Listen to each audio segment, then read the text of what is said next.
তুমি আমাকে এটা বলো, এই কোম্পানিতে যদি তোমার চাকরি হয়ে যায় তাহলে আগামী 5 মাসে তুমি কোম্পানিকে কোথায় দেখতে চাও? আমাদের বাড়ির সামনে 3 রাস্তার মোড় হলে ভালো হতো স্যার। আরে আমার বলার মানে হচ্ছে এই কোম্পানিকে তুমি কি দিতে পারবে। স্যার আমার নিজেরই তো কিছু নেই, আমি আবার কি দেবো এই কোম্পানিকে? আচ্ছা হয়েছে, বাদ দাও। তুমি আমাকে এটা বিক্রি করে দেখাও। খালি এই ব্যাপার স্যার? চলেন নিচে চলেন, আমরা এটা বেশি দেখাই দিই। নিচে না, এটা আমার কাছে বিক্রি করে দেখাও। স্যার এটা আমাদের কোম্পানির 1 নম্বর প্রোডাক্ট, আপনি কিনবেন? নিব না।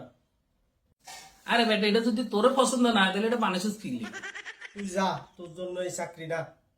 স্যার আরেকটা প্রশ্ন করেন, এইভাবে ভালোভাবে উত্তর দেন স্যার। আচ্ছা শেষ প্রশ্ন করতেছি, এটা না পারলে তোর খবর আছে। কি এমন করলে এই কোম্পানি থেকে 10টা কোম্পানি করা যাবে?